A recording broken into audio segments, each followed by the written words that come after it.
Hello, my name is Dr. Ahmed and I am here to show you how to perform a digital smile design utilizing the Smile Designer Pro software.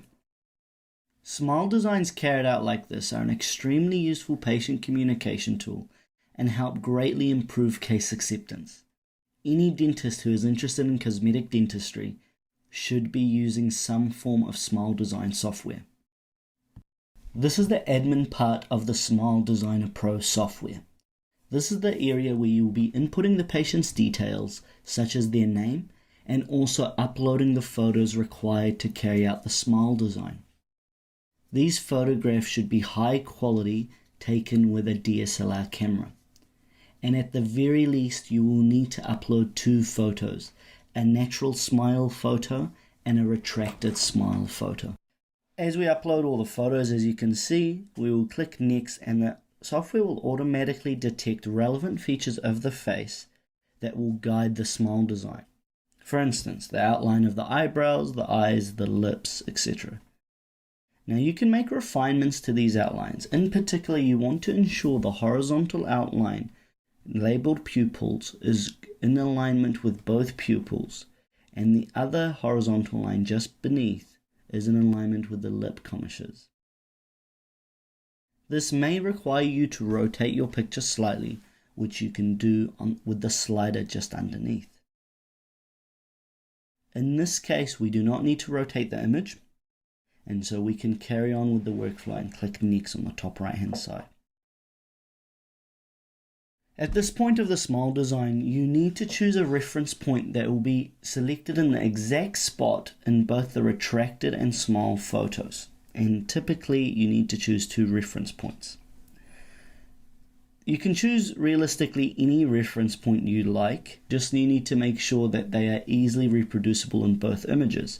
For instance, common reference points used are the tips of the canines, the gingival papillas, and in this case we use the distal edge of the central incisors.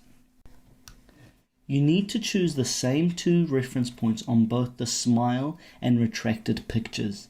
And what this does is overlay the two pictures together so they are in the exact same position.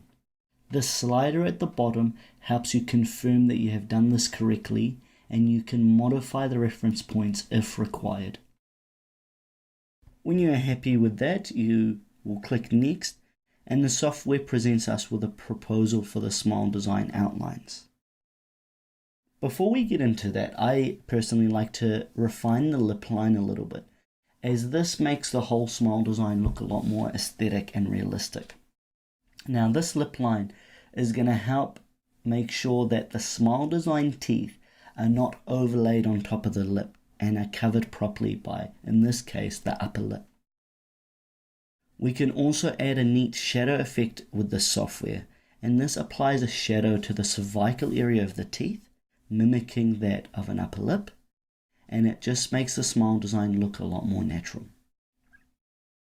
Once you're happy with that, we will go back to the smile design, and as you can see, the software automates a lot of the smile design for us.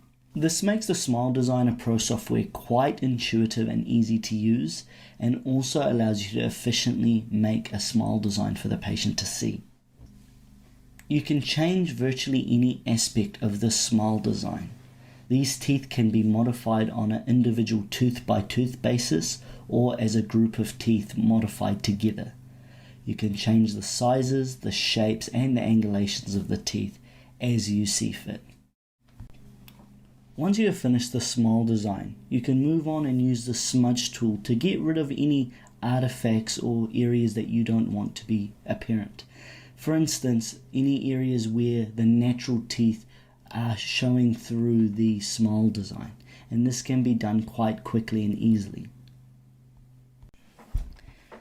Another really handy tool is the ruler, and this allows you to take measurements between any 2 points that you mark.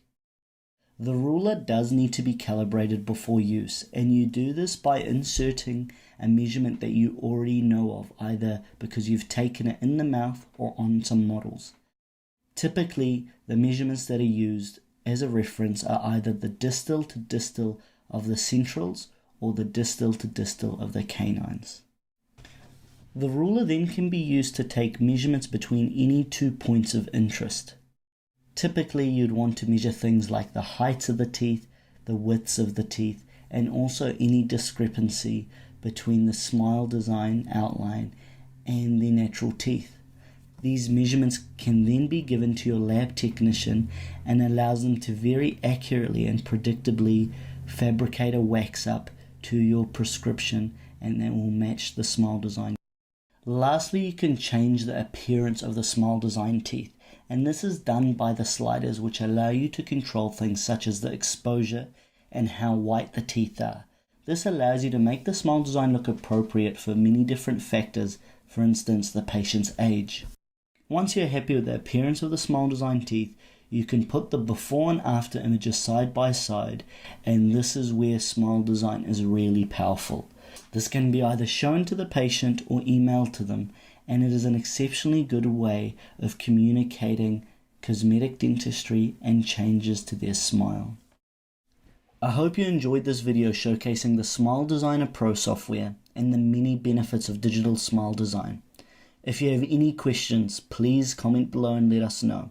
And also keep an eye out for our upcoming smile design videos, where we will compare other smile design applications such as the DSD app and the Remexis smile design software. Also, subscribe below if you want to receive information about our upcoming smile design courses, which will help you implement this software in your practice and improve case acceptance. Thanks again for watching.